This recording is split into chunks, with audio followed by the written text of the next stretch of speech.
mas sem dúvida são mais de 300 títulos de jornal que a gente tem no acervo. Claro que temos vários jornais que circularam por pouco tempo, né? Alguns têm, sei lá, 10 exemplares, 6 exemplares, outros um pouco mais. E temos jornais como o Diário Popular, que a gente teve, né, desde o primeiro exemplar até o último, de 1890 a 2023.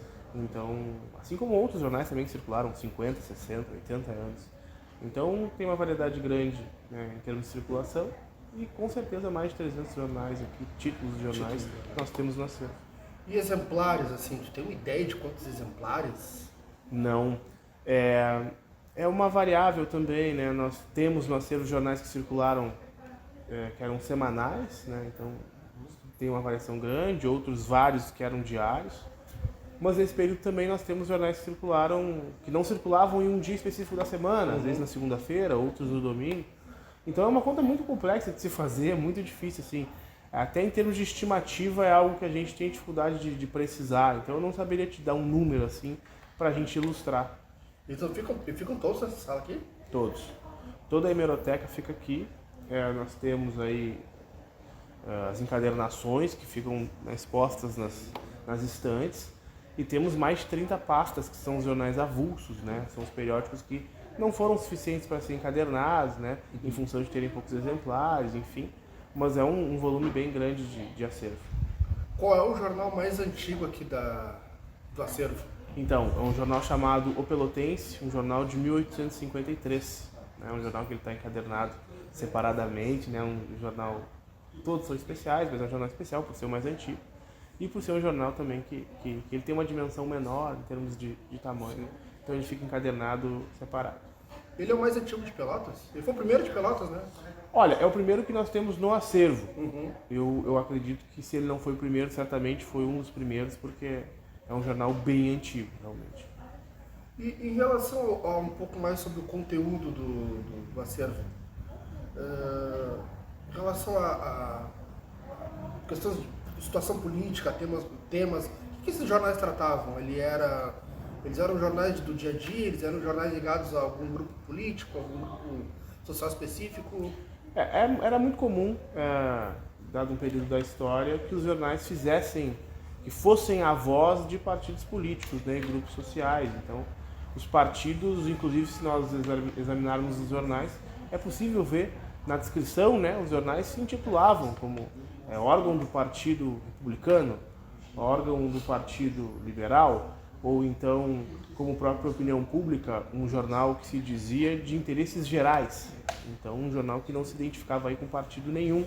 Mas era muito normal que os jornais se fossem a voz desses grupos, né? Então, mas é uma variação também até na questão temporal, porque no século XIX a imprensa tinha um caráter e ao passar do tempo a imprensa foi tendo a mudança, né, nos seus editoriais, na forma de se posicionar, na forma dos jornais existirem. Então, é uma variável grande que se diferencia conforme o período em que a gente analisa. Sim. E em relação a períodos históricos, assim, tem alguma edição, algumas edições de determinados períodos, por exemplo, Estado Novo. Como é que os jornais daqui eles se posicionavam em relação ao que acontecia lá no Rio de Janeiro, por exemplo, com a chegada de Getúlio Vargas ao poder? Sim. Eles eram partidários, eles eram oposicionistas ao Getúlio? Olha, assim, a gente precisaria examinar com calma esses jornais, né? É verdade que nós temos vários pesquisadores que já utilizaram e utilizam esse acervo para fazer essas análises, né, que são análises complexas. Eu sempre falo também que muitas vezes aquela expectativa que nós temos em relação aos jornais, na forma em que eles trataram certos eventos históricos, às vezes as pessoas se frustram, entre aspas, porque o evento histórico, às vezes ele tem um caráter grandioso ao passar do tempo, né? Sim. E muitas vezes naquele período, no tempo presente, ali o jornal não tratou aquilo daquela forma, por questões óbvias. Então, esses grandes eventos históricos são bem visíveis nos jornais, é verdade. Então, o Estado Novo, podemos falar da ditadura civil-militar, como outros vários momentos da história do Brasil, da região também.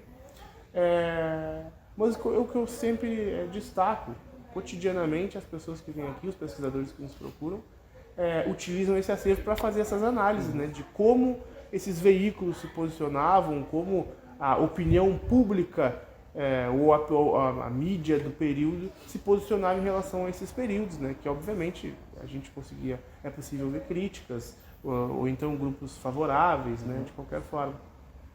E além do Diário, quais outros jornais que circularam por mais tempo aqui na cidade? Nós temos o Correio Mercantil, que é um jornal que circulou durante um bom período, né, durante mais de 50 anos. É verdade que ele teve uma interrupção no meio desse período, mas um jornal que circulou bastante tempo, um jornal muito relevante ali nos últimos 20, 25 anos do século XIX principalmente, o próprio Diário Popular. Temos o Opinião Pública, um jornal que circulou de 1896 a 1962, então um jornal com uma longevidade grande. E aí outros jornais que circularam um período um pouco menor, mas que também tem um período ali relevante, o Jornal do Comércio, o 11 de Junho, o Rebate, o próprio Alvorada, que é um jornal da imprensa negra que foi fundado em 1907 e circulou até 1957, ali 58, ali início dos anos 60 também.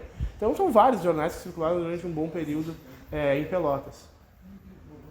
E até tu comentou em relação aos grandes eventos, então não tem assim grandes posicionamentos em relação à imprensa daqui, ou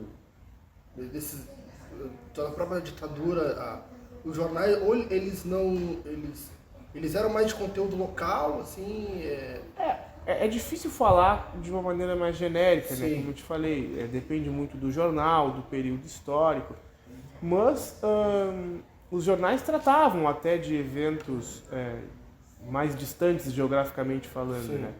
Mas durante um bom período, ali no início do século, os jornais se atentavam muito às questões locais, muito a questões cotidianas, muito a questões do município, da região e do estado.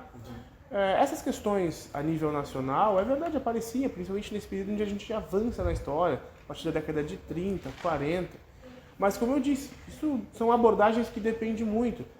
No próprio período da ditadura militar, não foram nenhum nem dois casos, foram vários casos de pesquisadores que eu conversei aqui, e que muitas vezes as pessoas esperavam ver certas posições nos jornais no período da ditadura, e num período em que a gente sabe que a censura, que o cerceamento das liberdades não permitia.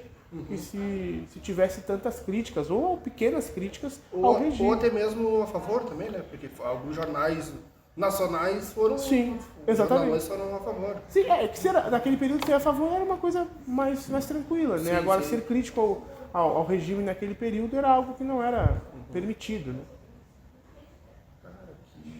Bacana.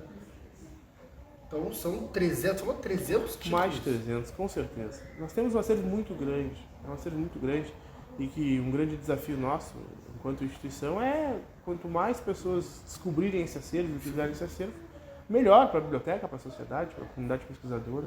E ele ainda não está catalogado digitalmente, né? Na verdade, assim, nós temos a catalogação, eles estão organizados, né? Fisicamente, Sim. estamos em dia com todas as organizações. O que a gente não tem ainda, né, talvez nós temos aí 10% feito, é a digitalização desse acervo. Nós fizemos um trabalho nos últimos anos, hoje a gente está com esse trabalho pausado, né, em virtude da questão técnica, mas a ideia é seguir digitalizando esse acervo, para que a gente possa, né, tornar ele mais acessível, né, colocar ele online, enfim.